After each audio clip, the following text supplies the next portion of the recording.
Hi weavers, welcome to my channel. అందరికీ నమస్కారం అండి. అందరూ ఎలా ఉన్నారు? బాగున్నారా?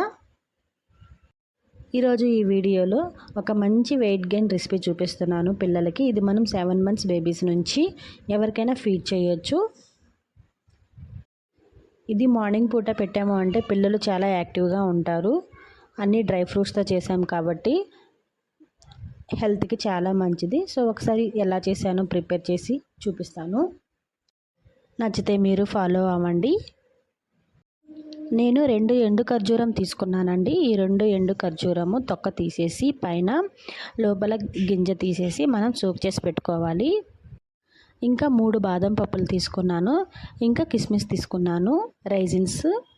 ఇవి ఎన్నైనా తీసుకోవచ్చు కొంచెం స్వీట్నెస్ కోసము. ఈ రైజిన్స్ ఎందుకు అంటే బ్లడ్ అనేది ఎక్కువగా ఫామ్ అవుతుంది రైజిన్స్ ఎక్కువ తినడం వల్ల. సో పిల్లలకి మనం కంపల్సరీగా ఇవి ఫీడ్ చేయాలి. ఇవన్నీ ఒకసారి వాష్ చేసుకొని ఇవి సోక్ చేసి పెట్టుకోవాలి. అట్లీస్ట్ 6 to 7 hours మనం సోక్ చేసి పెట్టుకోవాలి. అందుకోసం మనం నైట్ టైం నానబెట్టేసామంటే పొద్దునకి బాగా వచ్చేసి ఉంటాయి. సో వీడియోలో చూస్తున్నారు కదా, ఈ విధంగా వచ్చేసి ఉండాలి. బాగా నానిపోవాలి. ఇలా నానిందంటే మనం మిక్సీకి పట్టుకున్నప్పుడు స్మూత్గా తొందరగా గ్రైండ్ అయిపోతాయి. సో ఇవన్నీ మనము మిక్సీకి పట్టుకోవాలి. ఒక మిక్సీ జార్ తీసుకొని దానిలోకి ఇవన్నీ వేసుకొని మనం బాదం పప్పులకు మాత్రం పీల్ ఆఫ్ చేసేసి వేసుకోవాలి. అలాగే వేసుకోకూడదు. చాలా స్మూత్ పేస్ట్ లాగా వేసుకోవాలి. ఆ తర్వాత ఒక ప్యాన్ తీసుకొని దానిలోకి 1 స్పూన్ ఆయిల్ కానీ లేకుంటే గీ కానీ యాడ్ చేసుకోవచ్చు. నేనైతే గీ వేసాను. గీ వేసి మనము 3 స్పూన్స్ రవ్వ వేసుకొని బాగా ఫ్రై చేయాలి. దాన్ని డ్రై రోస్ట్ చేసుకున్నాము అంటే పచ్చివాసన అంతా పోయి కొంచెం టేస్టీగా ఉంటుంది. సో పిల్లలు తినడానికి ఈజీగా ఇష్టపడతారు. సో వీడియోలో చూస్తున్నారు కదా, సేమ్ అదే విధంగా బాగా రోస్ట్ చేసి పెట్టుకోవాలి. మాడు అంటకుండా ఫ్లేమ్ అనేది మీడియంలో పెట్టుకొని ఇలా చేసాము అంటే పొడి పొడిగా అయిపోవాలి. లేకుంటే ముద్దలు ముద్దలు కట్టేస్తుంది మనం వాటర్ వేసాక. ఆ తర్వాత నేను 1/2 గ్లాస్ వాటర్ వేసాను. 1/2 గ్లాస్ వాటర్ వేసి ఉండలు లేకుండా కలిపెడుతూ ఉన్నాము అంటే ఇలా ఫ్రీగా అయిపోతుంది. తర్వాత ఒక 2-3 minutes మనం ఇలా ఉడికించాలి దీన్ని బాగా.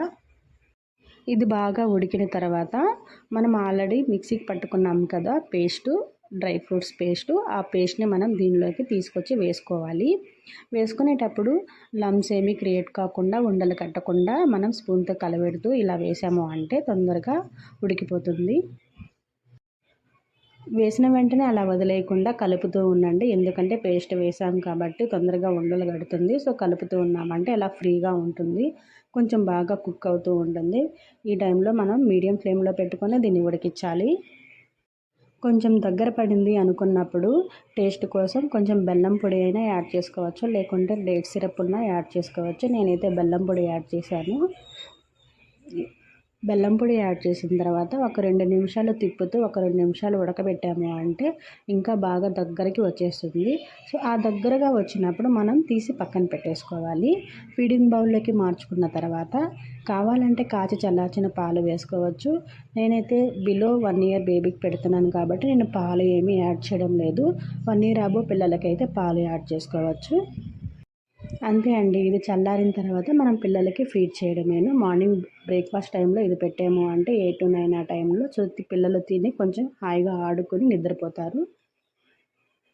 ఈ వీడియో మీకు నచ్చిందని అనుకుంటున్నాను. వీడియో హెల్ప్ఫుల్ అవుతుంది అని అనుకుంటున్నాను. సో వీడియో నచ్చితే లైక్ చేయండి. ఇలాంటి వీడియోస్ కోసం ఫస్ట్ టైం చూస్తున్న వాళ్ళు ఛానల్ని సబ్స్క్రైబ్ చేసుకోండి. Thank you so much watching my video. Bye.